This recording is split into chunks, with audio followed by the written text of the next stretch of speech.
Hey everyone, welcome back to another video. This video is going to talk more about the EHS residency pathway and what are the eligibility criteria and how you can actually enroll yourself with the application form. There are people who were aware that the application deadline for EHS was 29th earlier. They have updated their websites and they have increased their deadline up till 12th of April. So if you are getting your documents ready, get them in line, get them in place, get your MD scores, upload all your documents, go through them. If you need anything for revision, get them sorted out again and apply for the pathway. So the way you can do that, I'll be just showing it to you and you can follow the steps. Okay, so first things first is you log on to the website www.ehs.gov.ae, which will open the front page of the EHS web page. And here you can see, as they mentioned on their webpage, that the residency program is open and registration deadline is April 12th, 2024, which means you have ample of time until you finish your final exam for the EMRI, and then you get your results and you can upload it online. So the next step is to actually go and register for the residency application. The way you do that is go to services, you get training, you go to services, you get training in developmental services, and you go into the second part that says request for registration in the doctor's residency program. Once you click that, this is the web page that will open up for you, that will show you the service, the application process, and the required documents. So for the required documents, you know that you would require a bachelor's degree certificate, your copy of transcript, and your copy of internship certificate. This remains the same across all platforms, across all residency applications of all other health authorities as well. Apart from that, you can upload a copy of your experience certificate. This is for people who have actually worked post their internship year. For example, someone who has worked as a GP in any clinic or hospital in UAE, they can upload their experience certificate from their employer. Then you obviously need a copy of your valid Emirates medical residency entrance examination results, and you need a copy of valid English language proficiency score. Accepted by them would be OET, TOEFL, and IELTS for graduates from outside UAE. Then you need a statement of purpose or letter of intent. This is basically a personal statement letter which shows as to why do you want to do residency in that particular program under EHS in UAE. So for example, if it is that you're applying for general surgery residency program, you're applying for internal medicine residency program, you need to outshow yourself that you are the best candidate to be applied for that position as a resident in that program. So that is one thing that they look at, like, what is your purpose? Are you good at research? Are you going to enhance your research skills? Are you good at treating patients? What is that you're unique among the others who are applying for this program? And then you have letters of recommendation, basically from deans or from the health, the leaders who you have worked under. It could be departmental heads, it could be CEOs, it could also be your assistant professors, it could be your professors, associates, anyone, or even the hospital doctors and consultants whom you have worked under. You can actually get letters of recommendation from them. Then you have the approval letter, which is from the facility director. It's only for EHS employees. If you're not one, then you basically skip this, move to the next. Then you have the basic documents that you require from others is the valid passport, valid Emirates ID, valid UAE residency visa. Emirates ID and UAE residency visa is for people who have been residing here. If you're an IMG, you don't need to worry about these. Then you have a copy of family book. This is only for UAE nationals, UAE locals, not for anyone else. And then you have your personal photo and your CV, as it's required across all health authorities. Then if you are a male UAE national, then you need a national service letter. But if you're not, then you can just skip this and move to the next. Then a copy of your birth certificate, primary source verification report for all certificates. Now this is basically the data flow process. So once you have those things sorted out, you can put it up on the application as well. Then all certificates issued outside UAE shall be attested and equalized from the following 3 departments. So if you have your degree, your transcript, and your internship certificate issued from somewhere outside UAE, you need to actually go to the UAE embassy of the issuing country, get a stamp from them, followed by Ministry of Foreign Affairs, which is in the UAE, followed by Ministry of Education, which is in the UAE. So I'm not sure about the UAE embassy of each country, it can differ, but the Ministry of Foreign Affairs and Education in UAE is mostly an online application process. So once you have your certificates attested from one department, you move on to the next and followed by the third. Now, let's just go to the service process and see how it will be once you start the service for your registration. So the process starts with you registering in the digital services by making yourself a username and password. Now, EHS has actually stopped making username and passwords a while ago, and I'll tell you how you can do it in the when we start the service. So once you basically log in, you submit your application, you fill out the application, you attach all your requested documents, you pay the application fees, which is then reviewed, and then the final status will be informed to you if you're accepted for interviews or not.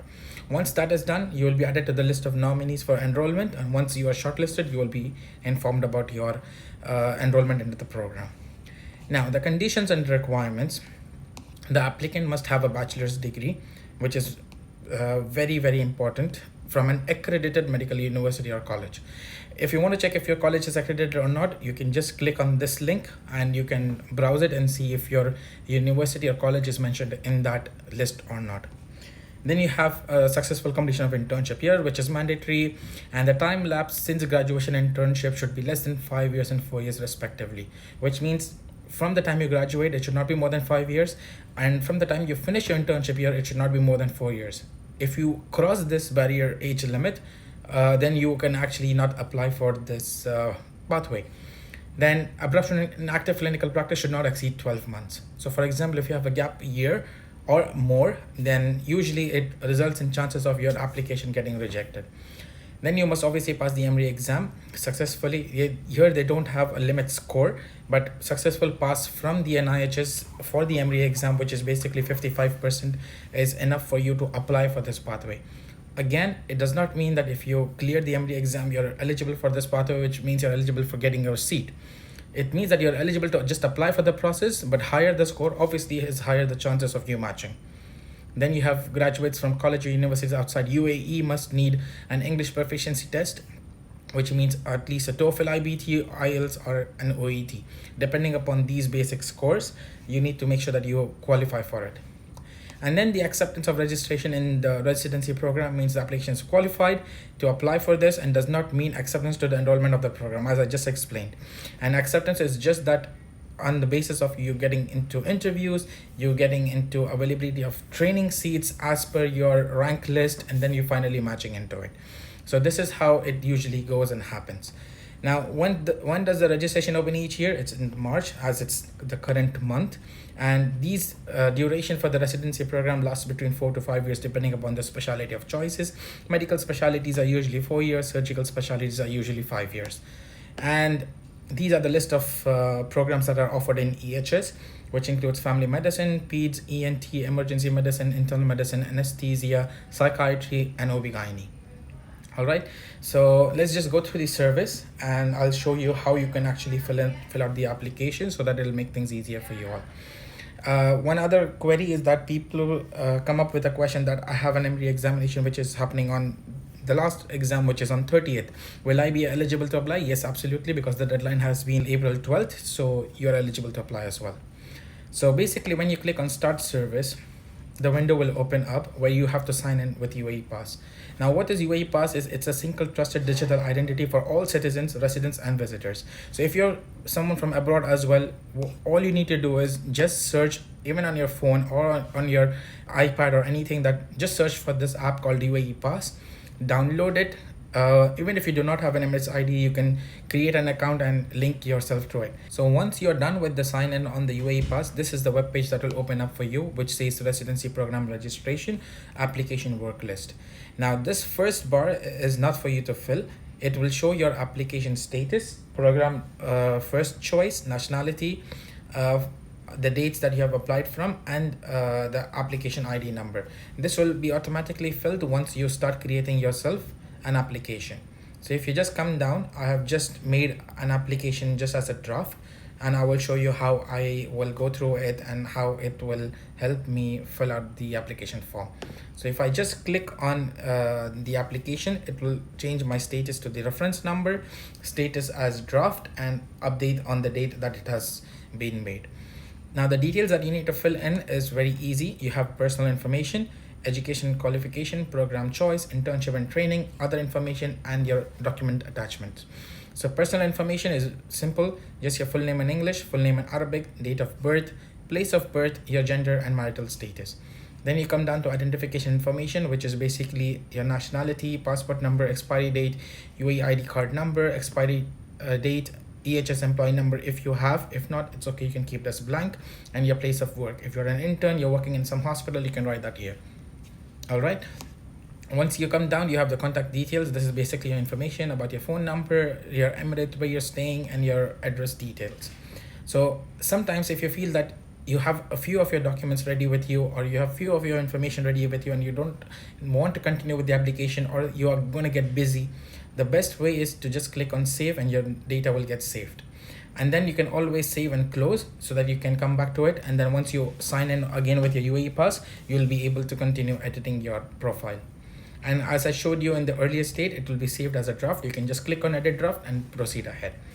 Second is your education qualification, which is the name of the academic degree that's awarded to you. You can just write them down, like Bachelor of Medicine, Bachelor of Surgery, which is for MBBS, or you can write MD medical program, whatever is the name of the academic degree. Name of medical school, which school did you study from, what's your country, date of graduation, and language that you used to study in your medical college. Once you're done, you click on save, move to next. You have your cumulative GPA, which is basically out of 4. So you can just write down the number here. But if you have it in percentage, you can write down your percentage as well.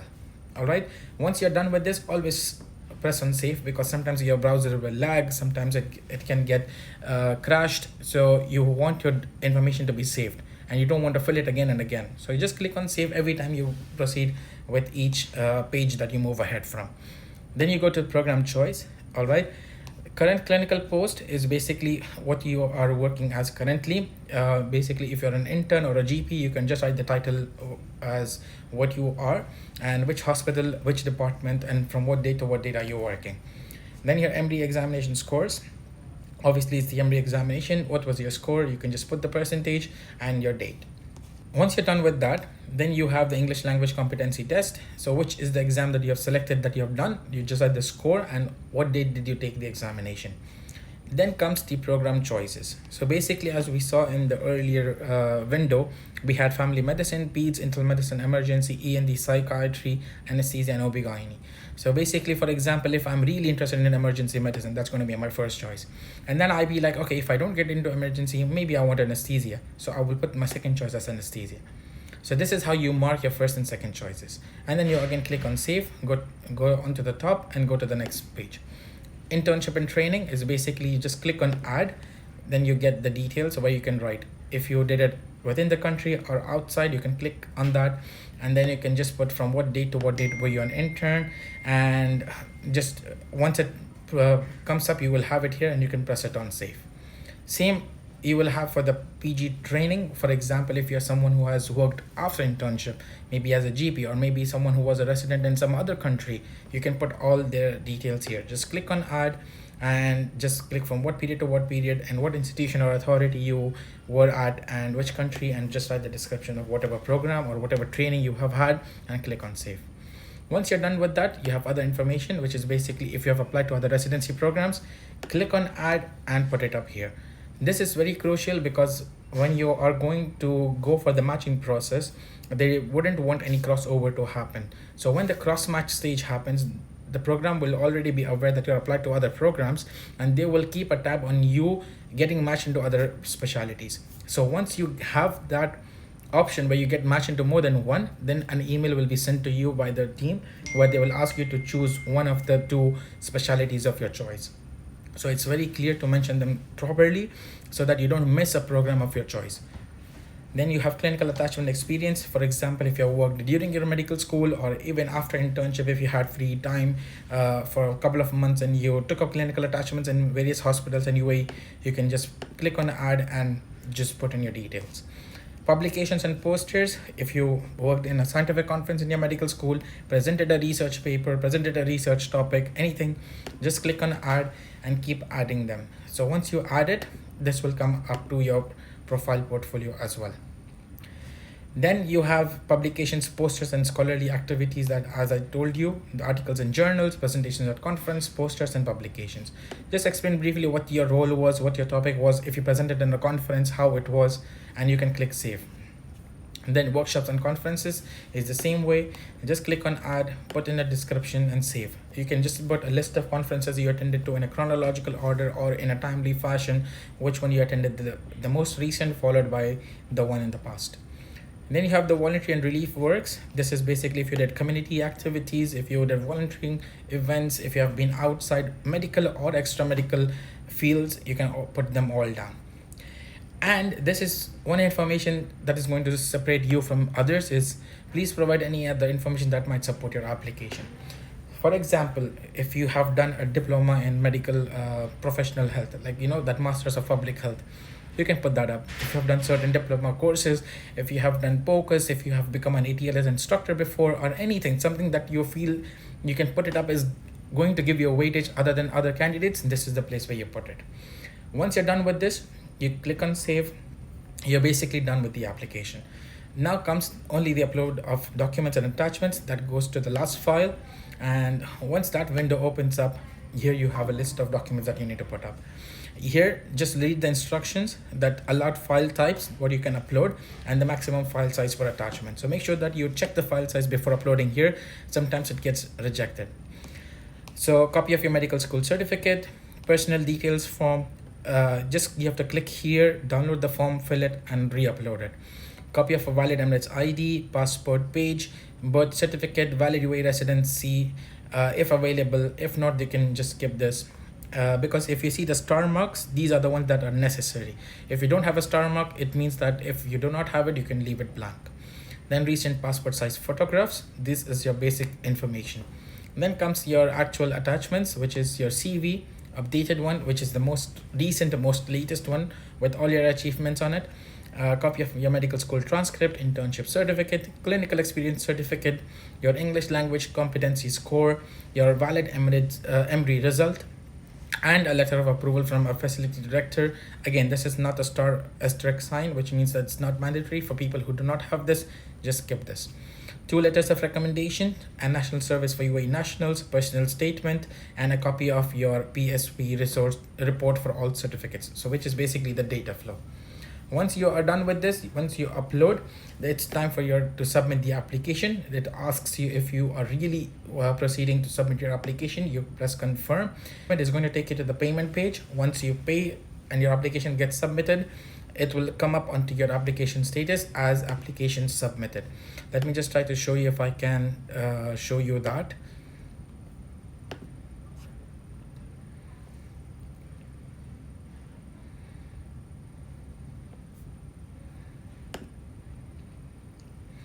So basically, if you see, this is how your application status will come up. This draft will be changed to any one of these.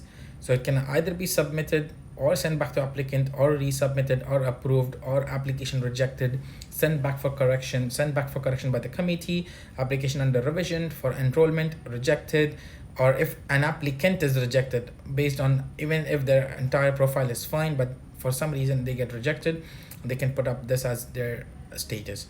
Resubmitted for enrollment, payment in progress, or payment retry requested. So if everything goes through, your payment and everything is fine, it comes as submitted. If there's some things to be changed, it comes back as sent back to the applicant. So be sure whenever you log in to check the status so you know where your application is standing.